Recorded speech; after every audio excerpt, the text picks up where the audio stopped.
오늘은 마태복음 두 번째 시간, 떡과 말씀이란 제목으로 하나님 말씀 나눕니다.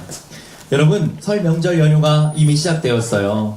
그럼에도 불구하고 이렇게 많은 오후반 친구들이 모여서 주님을 예배할 수 있다는 게 참 감사합니다. 아마 예배가 마치면 우리 친구들 부모님과 함께 부모님 고향이나 지방이나 시골로 또는 친척집으로 아마 이동하게 될 텐데 안전하고 편안하고 행복한 여정이 되기를 축복합니다. 명절 때, 설 명절 때는 뭘 먹죠? 설날 아침에 뭐 먹는 거야? 떡국 먹죠? 여러분 떡국 좋아해요? 떡국에다 만두도 좀 넣고 김가루도 솔솔 뿌려서 참기름하고 또 깨도 뿌려 먹고 하면 너무 맛있는데, 그죠? 고명 올려서 먹으면. 근데 그렇게 칼로리가 높다는 사실. 그래서 아침에 떡국 먹고 점심에 또 먹고 싶다고 또 먹으면 이미 한 끼, 두 끼 식사로 하루 칼로리를 다 섭취하게 되는 것이죠. 그럼에도 불구하고 맛있으니까 먹게 되는데요. 아마 어머니들께서 또 할머니들께서 갈비라던가 떡이라던가 떡국뿐만 아니라 부침과 전이라던가 많은 명절 음식 준비할 텐데 맛있겠죠. 여러분들 많이 먹고 우리 다음 주에 살쪄서 만납시다. 네, 살쪄서 만납시다. 어머니 기쁨이 되어드려야 되잖아요. 그래서 선생님 어렸을 때 늘 이렇게 시골에 가면 할머니, 할아버지 계시잖아요. 가면 그렇게 할머니가 밥 잘 먹는 걸 좋아하시더라고요. 그래서 그 어린 마음에 밥 한 그릇 이렇게 시골에 큰 밥그릇에 밥을 이만큼 담아주면 배부른데 내가 밥 남기면 할머니가 싫어하시고 서운해하실까봐 꼭꼭 참아서 이렇게 꾹꾹 눌러서 이렇게 다 먹으면 너무 효진이가 밥을 잘 먹는다고 한 그릇 더 갖다 주시는 거예요. 근데 한 번도 거절하지 않고 한 그릇씩 꼭 두 그릇씩 다 먹었던 것 같아.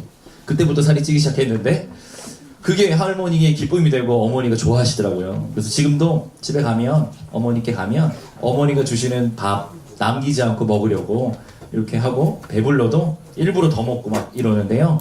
여러분들도 명절 때 그렇게 과하면 안 되겠지만 어른들이나 또 할머니나 어머니가 맛있는 거 먹으라고 챙겨주면 맛있게 먹고 잘 소화하는 은혜가 있기를 바랍니다. 명절 때 맛있는 떡국도 있고 떡도 있어요. 우리가 일상을 살다 보면 하루에 3끼 밥을 먹죠.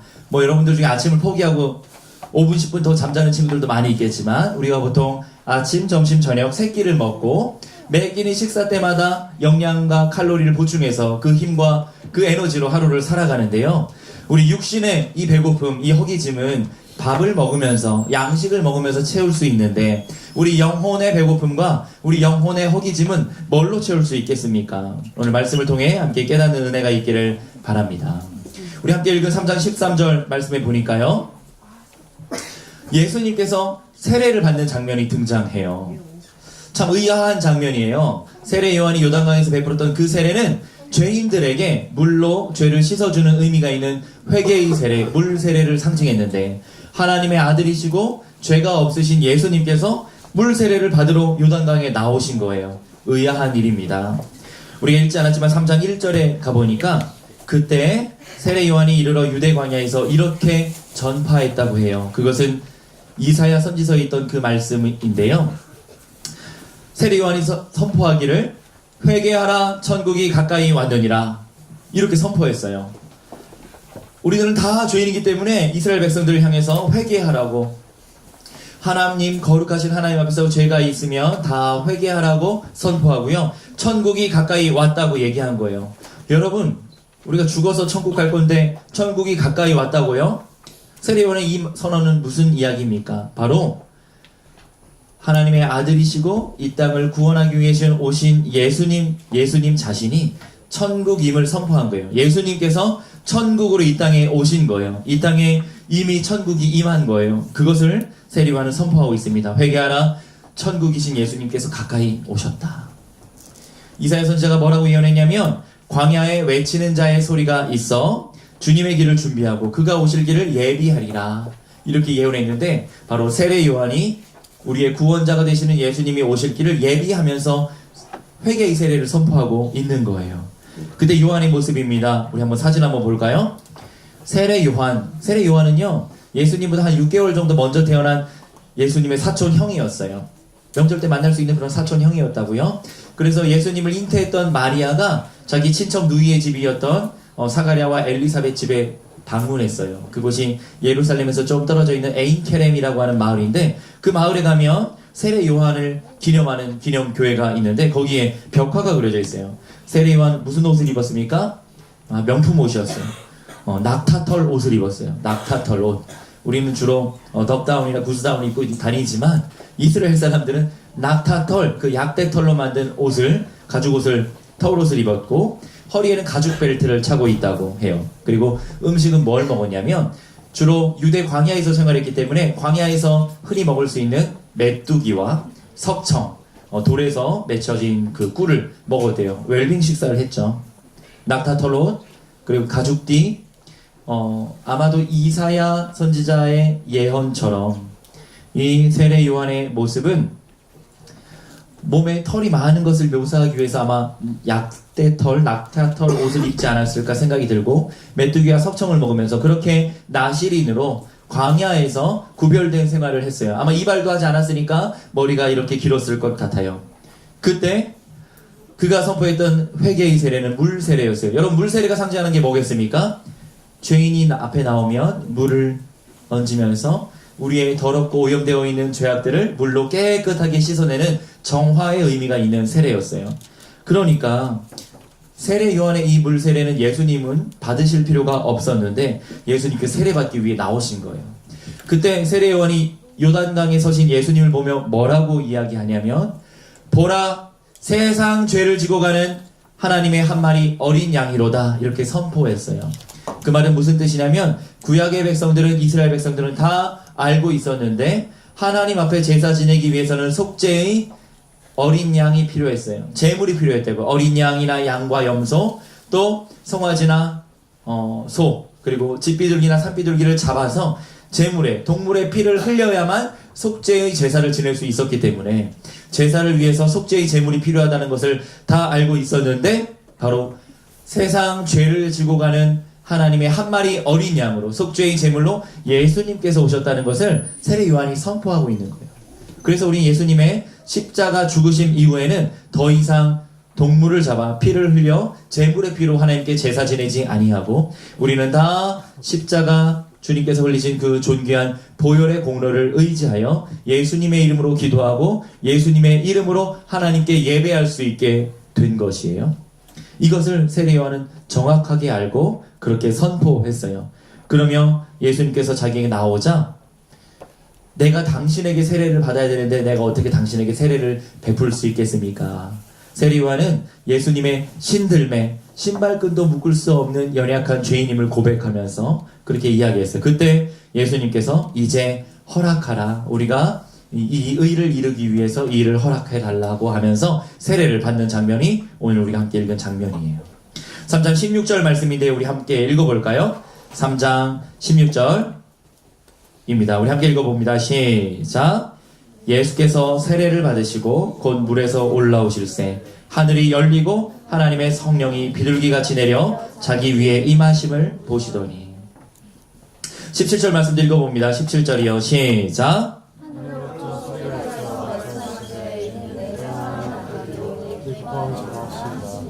예수님께서 세례를 받으실 때 세례받고 물에서 올라오셨대요. 그 얘기는 물에 내려가셨다는 얘기 되겠죠? 우리가 예전에 그런 사진이나 그림 보면 세례 요한이 손을 들고 예수님 이마나 머리에다 이렇게 손을 얹고 세례주는 그런 장면의 그림들을 많이 보게 되는데 사실 그런 그림은 틀린 그림이에요. 예수님은 그렇게 세례받지 않고요, 말하자면 침례를 받으셨어요. 요단강 물이 이렇게 우기 때는 굉장히 깊어지는데 요단강 물에 들어가서 무릎을 굽히고 몸을 숙이면 금방 잠수할 수 있는 깊이에요. 그러니까 예수님께서 물속에 완전히 잠기신 거예요. 세례 요한이 뭔가 예수님 머리에 물을 뿌린 게 아니라 예수님께서 스스로 물속에 들어가셔서 물속에 완전히 잠수되셨다가 물 밖으로 나오신 거예요. 물에 잠수되면 어떻습니까? 숨을 쉴 수 있어요? 물 안에 들어가면 숨 쉴 수 없는 거예요. 그것은 상징적으로 죽음의 상태예요. 물속에 들어가서 숨 못 쉬는 단 몇 초간 동안 완전히 죄에 대하여 죽음의 상태에서 물 밖으로 나오면서 첫 숨을 쉬게 되는 거죠. 물 밖에 나오면서 호흡을 하게 될 때 이제 이전 것은 지나갔으니 보라 새 것이 되었도다. 죄에 대하여는 물속에서 완전히 죽고요, 물 밖에 나오면서 첫 번째 호흡을 하면서 새 사람으로, 변화된 사람으로 구원받은 백성으로 살겠다고 하는 상징적인 모습을 세례를 통해, 이 예식을 통해 보여주고 있는 거예요. 그러면서 세례받고 나오면서 하나님에 대하여 살게 되었다. 죄에 대하여는 완전히 죽고 하나님에 대하여 살게 된 자로 그렇게 물 밖에 나오는 건데, 그렇게 예수님께서 친히 모범을 보이시며 물에서 올라오실 때 하늘이 열리고 하나님의 성령이 비둘기같이 예수님 머리 위로 임하심을 보게 되었다고 성경 기자는 기록하고 있습니다. 이게 예수님의 세례받는 장면이었어요. 죄 없으신 그분께서 세례를 받는 이 회개의 세례는 결국에 예수님께서 십자가에서 어떻게 죽으시며 어떻게 우리에게 구원의 은총을 베풀지를 잘 보여주는 예표의 사건이었어요. 죄인들은 물세례를 통해 정화의 의미를 갖지만 이제 그런 물세례가 아니라 예수님께서 십자가에 흘리신 존귀한 보혈로 말미암아 보혈로 우리 죄인의 죄들을 씻어주시고 예수님의 보혈로 덮어주셔서 저 거룩하신 하나님께서 위에서 보실 때 우리의 검은 죄는 보이지 않고 예수님의 십자가 보혈로 덮어져 있는 붉은 보혈만 보이게 되는 것이죠. 그래서 우리를 죄 없다 하시며 사랑하는 자녀로 구원하시는 거예요. 이게 바로 예수님께서 결국에 행하게 되시는 십자가 사건이요, 십자가에서 우리에게 베푸실 보혈의 세례인데요. 우리 모두 이 자리에 예배드리고 있는 우리 고등부 친구들은 이미 다 주님을 구원자로 영접하면서 십자가 보혈의 세례를 받은 구원받은 백성들인 것이죠. 그때 하늘로부터 소리가 있었는데, 하늘로부터 났던 소리는 하나님의 음성을 의미하겠죠. 이는 내 사랑하는 아들이요 내 기뻐하는 자라고 하나님께서 선포하시면서 물 밖으로 세례받고 나오시는 예수님에 대하여 이가 하나님의 아들이시고 메시아로 세상을 구원할 구세주라고 선포하신 거예요. 우리 그림을 한번 볼까요? 이탈리아 로마에 가면 바티칸이 있는데 바티칸의 박물관에 가면 이 그림이 있어요.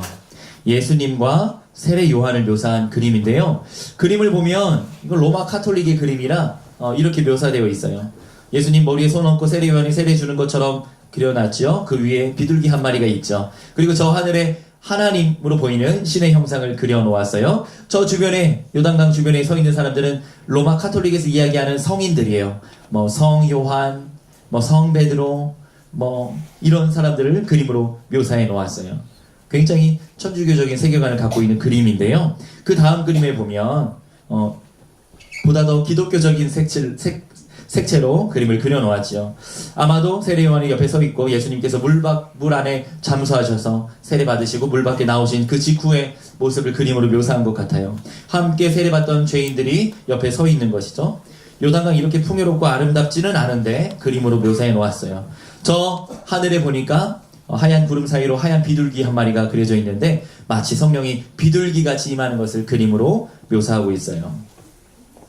우리는 서울에 살고 있으면서 비둘기를 좋아합니까? 안 좋아합니까? 예, 등굣길에 발에 채이는 비둘기, 살쪄서 날지도 못하는 닭둘기라고 표현하는 그 비둘기들을 보게 되는데, 성경에서 묘사하는 비둘기는요 그런 비둘기가 아니에요. 대부분 다 산비둘기고 잡을 수 없어요. 이 비둘기들은 성경에서는 평화, 여호와의 샬롬, 평화를 상징하고요, 주님께서 주시는 구원의 은총과 그 평강을 의미하는 거예요. 그러니까 하늘로부터 성령이 임하실 때 그 형상을 비둘기같이 임했다고 묘사하고 있는 것이죠. 노아의 방주에 있을 때 홍수가 멎었는지 알아볼 때도 노아가 비둘기를 날려보내서 올리브 이파리를 보고 비가 그치고 홍수가 멎어가는 것을 확인하지 않습니까? 이처럼 성경의 비둘기는 여호와의 평강과 샬롬을 상징하는 동물이에요.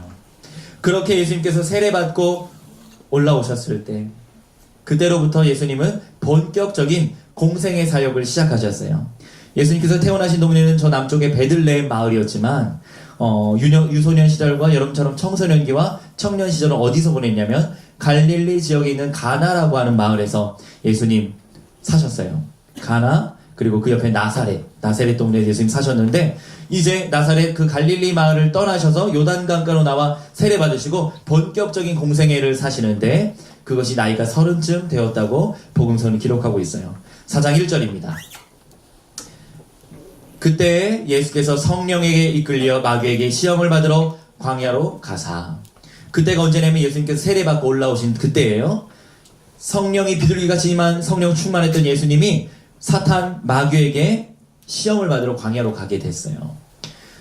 여러분, 우리가 혹 수련회 때, 혹 예배드리다가, 혹 큐티하면서 말씀에 충만한 은혜를 받고 성령 충만한 은혜를 누리다가도 언제 어느 순간에라도 사탄 마귀가 우리의 마음을 흔들 수 있고 시험할 수 있고 유혹할 수 있어요. 마치 예수님께서 그랬던 것처럼요. 그래서 내가 혹 시험이나 혹 유혹이나 혹 삶의 어려운 문제들을 만났을 때 내가 요즘 은혜가 없나? 성령 충만하지 않나? 이렇게 생각하지 말고요. 오히려 성령 충만하고 은혜를 받았을 때 더 사탄은 우리를 유혹하거나 시험하려고 하는 순간들이 있어요. 그때 예수님께서는 40일 동안 광야에 머물면서 금식하시며 배고프셨어요. 줄이셨다고 성경은 묘사합니다. 인간의 똑같은 육신을 갖고 있었던 예수님께서는 배고픔의 감정도 또 슬픔도 고통도 동일하게 느끼셨던 육신을 갖고 계셨는데 40일 동안 금식하니까 당연히 배가 고프지요. 목사님 어제 저녁부터 지금까지 금식하고 있는데 24시간 금식 중인데 배가 고파요. 오전에 설교하고 나니까 축도까지 하고 나니까 배에서 꼬르륵 소리가 나더라고요. 우리 친구들이 맛있는 간식을 먹는데 먹고 싶은데 목사님 이제 기도하기 위해서 금식하는 중이어서 안 먹고 있으니까 배가 고파요. 그것도 모르고 친구들이 맛있다고 목사님 왜 안 드시냐고 하더라고요. 여러분들 위해서 맛있는 간식, 고가의 간식을 준비했어요. 브리또 알아요? 최근에 산 간식 중에 가장 비싼 간식. 주문됐다 그래서 결제하러 찾아갔는데 카드 내고 결제하는데 손이 떨리더라고요. 네, 이따가 나눠줄 때 맛있게 드세요. 그런데요, 예수님 굶주렸어요. 한 끼만 굶어도 배고픈데 40일이나요. 왜 금식하셨을까요? 금식하셨던 이유는 기도하기 위해서였는데 아니요, 예수님께서 금식 기도도 하나님께서 금식 기도도 받으시지만 경험상 과식 기도도 받으시더라고요. 밥 많이 먹고 열심히 기도해도 기도 다 들어주시고 응답하세요. 근데 왜 금식하셨을까 생각해 보건대 우리 예수님께서 40일 동안 금식하며 기도할 때 하나님께 더 집중하기 위해서 일부러 금식하며 기도하신 것 같아요. 물론 광야에는 먹을 것도 없고요. 그때 예수님을 향한 사탄의 첫 번째 시험입니다.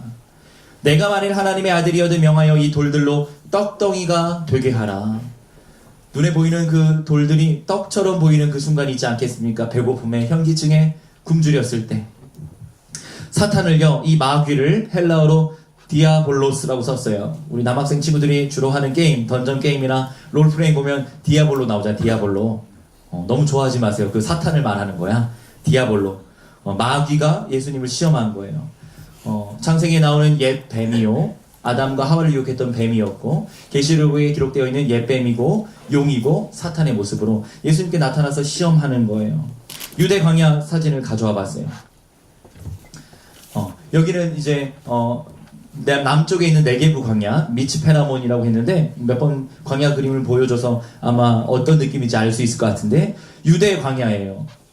엔게디, 사해바다 옆에 있는 엔게디라고 하는 곳에서 좀 더 광야로 나가서 찍은 사진인데요.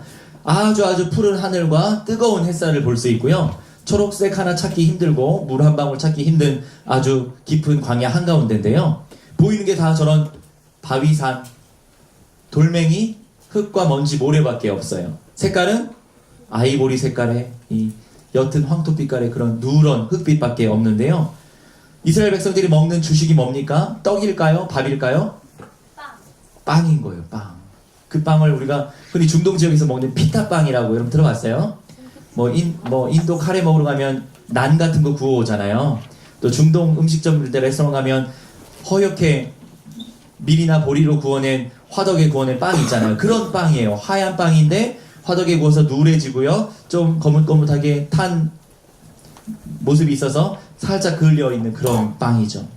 그러니까 예수님께서 40일 동안 굶주렸을 때 저 광야에서 사탄이 나타나서 저 눈에 보이는 돌들로 하여금 빵이 되게 해봐라 이렇게 했을 때 정말 예수님의 눈에는 40일 동안 굶주렸기 때문에 그 누런 돌멩이 하나가 다 빵처럼 보였을 거예요. 빵이 이렇게 생겼거든요. 돌멩이 모양처럼.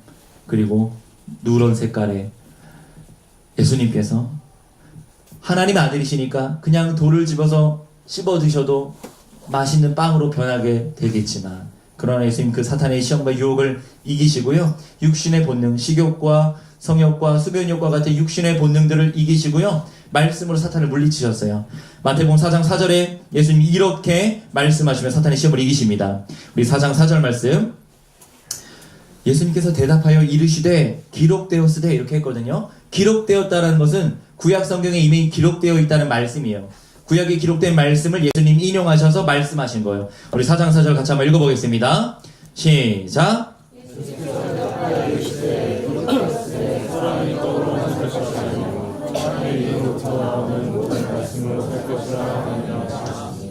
예수님께서요, 이 땅에 생명의 떡으로 오신 분이 예수님이신데요. 원래 떡이 아니라 빵인데요. 브레드라고 번역하면 참 좋은데 130여 년 전 우리나라에 처음 한글 성경이 번역되어 보급될 때 우리 조선 민족에게는 빵이 익숙한 음식이 아니었거든요. 그래서 쌀밥이라고 하자니 어색하고 그래서 떡이라고 번역을 한 거예요.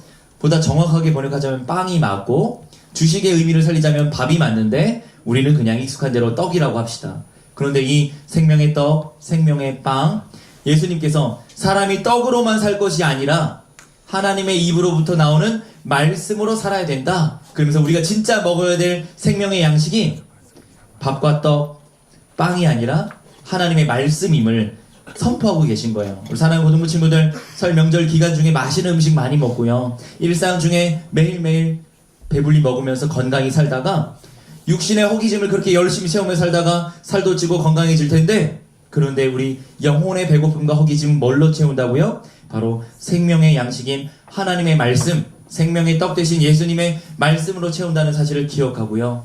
매일매일 일용할 양식을 먹듯이 매일매일 하나님의 말씀을 읽고 묵상하고 큐티하고 말씀을 붙잡고 살아가는 우리 고등부 친구들이 다 되기를 예수님 이름으로 축원합니다. 두 번째 시험임, 두 번째 시험. 이에 마귀가 예수님을 또다시 거룩한 성으로 데려갔대요. 거룩한 성은 어디냐면 거룩한 시티예요. 예루살렘 성이죠. 그곳에 거룩한 예수님의 성전이, 하나님의 성전이 있었기 때문에 거룩한 성 예루살렘으로 데려가서 성전 꼭대기에 세워놓았어요. 예루살렘 성전은 꽤 높이가 높습니다. 남쪽 모퉁이의 가장 높은 곳으로부터 가장 낮은 기드론 골짜기 계곡까지 그 높이를 세면 아래로부터 꼭대기까지 약 91m. 그곳에 떨어지면 어떻게 될까요? 사탄이 시험합니다. 네가 만일 하나님의 아들이라면 뛰어내려라. 기록되었으되 그가 너를 위하여 그의 사자들을 명하시리니 천사들이 너를 손으로 받들어 발 하나 머리카락 하나 상하지 않도록 보호해주지 않겠느냐 하면서 이 사탄이 시편의 말씀을 인용하면서 예수님을 시험하고 있는 거예요. 사탄도 이렇게 말씀을 잘 알아요. 우리가 더 잘 알아야 되겠죠. 사탄이 시편 말씀 인용해서 예수님 시험할 때 예수님 뭐라고 하십니까? 예수께서 이르시되 또 기록되었으되 주 너의 하나님을 시험하지 말라 하였느니라. 하나님을 시험하지 말라 하였다. 내가 하나님의 아들로 여기 떨어져서 그렇게 되지 못할 능력이 없는 것이 아니라 감히 하나님의 능력을 시험할 수 없다 선포하시면서 말씀을 통해 사탄의 두 번째 시험을 물리치셨어요. 세 번째 시험입니다. 세 번째 시험. 세 번째 시험은요, 또 마귀가 예수님을 데리고 지극히 높은 산으로 데려갑니다. 지극히 높은 산이 어딜까요? 백두산이나 한라산, 에베레스트산, 히말라야 산맥이 아니라 이스라엘 땅에 있는 높은 산, 헬몬산이라고 이야기하기도 하고요. 다볼산 혹은 시온산이라고 이야기하는데 이스라엘 사람들은 다 그 산이 여리고 곁에 있는 시험산이라고 하는 그 산이라고 생각을 해요. 사진을 가져왔어요. 여리고에 가면 유대 광야에 여리고가 있는데 여리고 곁에 이제 산맥이 있는데 유대 산지는 다 광야는 다 산지거든요. 그 중에 이런 산이 있어요. 산 이름이 뭐냐면 시험산이에요. 시험산. Mount of Temptation, 유혹의 산. 그래서 예수님 아마 여기서 시험받고 유혹받으셨을 것이다 생각하고 추정되는 산이에요. 저기 돈 내고 낙타 타고 사진 찍을 수 있겠죠. 저기 가면 저 산이에요. 저 뒤에 보이는 저 산. 예. 지금은 수도원이 자리 잡고 있고 험난한 바위산이기 때문에 그냥 걸어 올라가기 너무나 힘들어서 케이블카를 타고 올라갈 수 있게 되어 있는데 비싸서 한 번도 못 올라가 봤어요. 근데 저 시험산, 저기 높은 산 위에 올라가서 저기 올라가면 저 멀리 유대 광야 사해 바다 그리고 멀리 예루살렘까지 내다볼 수 있는데 거기서 사탄이 뭘 보여주냐면 천하 만국과 그 영광을 보여주었다 이렇게 쓰고 있어요. 그러면서 사탄이 시험하기를 네가 만일 내게 엎드려 경배하면 네가 지금 보고 있는 이 천하 만국의 영광을 너에게 주겠다 이렇게 시험하고 있는 것이죠. 거부할 수 없는 유혹이에요. 세속적인 욕망을 갖고 있는 우리 모두는 출세하고 싶고 성공하고 싶고 부귀영화를 누리고 싶고 상대적으로 다른 사람보다 위에 있고 싶은 그런 마음들이, 그 욕심들이, 욕망이 다 있는데 이 인간의 이 거부할 수 없는 욕망을 시험하고 있는 거예요. 유혹하고 있는 거예요. 그런데 이 사탄의 시험은 거짓말이었어요. 혹 사탄에게 경배하고 엎드려 절할지라도 사탄은 이 천하만국의 영광을 줄 수 있는 권세가 없고 능력이 없어요. 그냥 유혹하고 있는 것 뿐이에요. 그런데 많은 사람들이 살다가 자신의 마음과 영혼을 사탄에게 이 불의한 악의 세력에게 빼앗기고 거기에 생명이 있는 것처럼, 거기에 인생의 목적이 있는 것처럼 살아가는 이들이 사실 우리 주변에 많이 있다는 것을 우리가 알 수 있습니다. 그때 예수님께서 어떻게 사탄의 시험을 물리치십니까? 예수님께서 정답을 말씀하셨어요. 4장 10절 말씀입니다. 예수께서 말씀하시되 사탄아 물러가라 기록되었으되, 기록되어 있는 구약성경의 말씀 인용하시면서 주 너의 하나님께만 경배하고 다만 그를 섬기라 하였느니라. 우리가 엎드려 무릎 꿇고 절하고 예배하고 숭배할 수 있고 경배할 수 있는 대상은 유일하신 아버지 하나님 한 분뿐이시다. 다만 그를 섬기라. 예수님께서 이렇게 말씀하시며 사탄의 세 가지 시험과 유혹을 물리치셨어요. 여러분, 그런데요, 여기에 성경의 신비가 있어요. 복음의 진리가 있다고요. 예수님께서 사탄의 시험을 물리치셨는데 다만 예수님께서 다만 여호와 하나님만 예배하고 섬기라 하셨는데 이로부터 천하 만국의 영광이 우리에게 오는 거예요. 하나님 나라와 예수 그리스도의 의를 먼저 구하는 자에게 이 모든 것을 주시겠다고 약속하셨거든요. 그런즉 너희는 먼저 그의 나라와 그의 의를 구하라. 그리하면 이 모든 것을 너희에게 더하여 주시리라.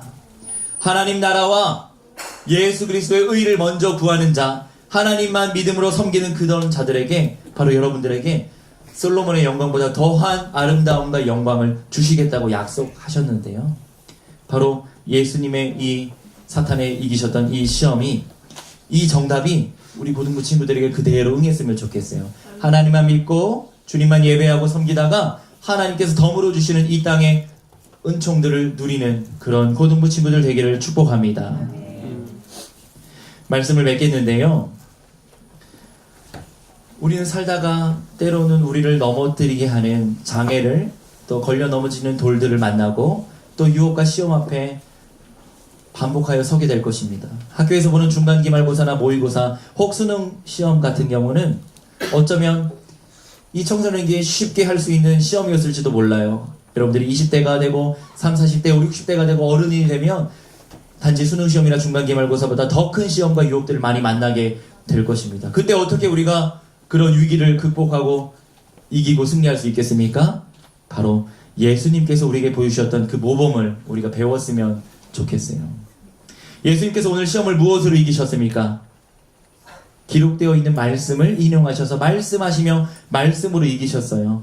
예수님께서 사탄의 시험을 말씀으로 이기셨듯이 우리 친구들이 하나님 말씀을 잘 갖고 있다가 때로는 암송하고 암기하고 있다가 마음속에 말씀을 새겨놓았다가 영적 위기 상황에 주의 말씀을 꺼내어 말씀을 선포하면서 말씀의 힘과 능력으로 이 세상과 싸워 이겨 승리하는 우리 친구들 되기를 축복합니다. 여러분들은 과연 긴급한 영적 상황에, 인생의 위기 앞에 그런 순간 암송하고 있는 말씀을 꺼내어 그 시험과 유혹을 이길 수 있는 그런 말씀들을 새기고 있습니까? 여러분, 우리는 다 머리가 나쁘잖아요. 그래서 저는 머리를 돌과 같이 비유하는 돌머리 같다, 이 표현이 참 마음에 들어요. 목사님 청소년 때 공부 열심히 하고 싶었는데 노력한 만큼 잘 되지 않더라고요. 그래서 그때 많이 생각했어. 아, 하나님 제 머리는 돌머리군요. 그래서 한번 공부해서 암송하고 암기한 건 돌에 새겼으니까 지워지지 않겠죠? 그래서 열심히 공부했어요. 그래서 목사님 지금 암송하고 있는 말씀들은 대부분 다 청소년 때, 여러분만한 중고생 때 암송했던 말씀들이에요. 여호와는 나의 목자시니 내게 부족함이 없으리로다. 그가 나를 푸른 풀밭 쉴 만한 물가로 인도하시는도다. 너는 범사에 그를 인정하라. 그리하면 내 길을 지도하시리라. 하나님이 세상을 이처럼 사랑하사 독생자를 주셨으니 이는 그를 믿는 자마다 멸망치 않고 영생을 얻게 하려 하심이라. 이런 모든 말씀들, 암송하고 있는 말씀들 다 여러분 말할 때 중고생 때 외웠던 말씀인데 돌에 새겼더니요 지워지지 않아요. 여러분 돌에다가 이렇게 깊게 음각으로 깎아가지고 말씀을 새겼다고 생각해봐요. 눈이 와도 비가 와도 10년, 20, 30년이 지나도 어떤 풍화작용에도 그 말씀이, 새겨진 말씀이 지워지지 않는 거예요. 여러분 지금 청소년기에 말씀을 많이 암송하고 암기하고 마음에 새겨두면 마치 비석 위에 새긴 말씀처럼 지워지지 않고 일평생 말씀과 동행하다가 그 말씀 암송하면서 천국 갈 줄 믿습니다. 우리 사랑하는 친구들 말씀을 많이 암송하고 외우는 은혜가 있기를 바랍니다. 자, 우리 아까 읽지 않은 말씀 요한복음 6장 말씀 마지막으로 읽고 맺겠습니다. 예수님께서 이 땅에 오실 때 생명의 양식으로 생명의 떡으로 오셨는데요. 그 말씀이에요. 우리 요한복음 6장 35절 우리 자막이 있으니까 함께 읽습니다. 시작.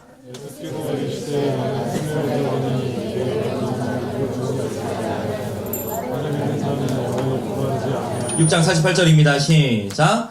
내가 곧 생명의 떡이니라. 51절. 나는 하늘에서 내려온 살아있는 떡이니 사람이 이 떡을 먹으면 영생하리라. 내가 줄 떡은 곧 세상의 생명을 위한 내 살이니라 하시니라.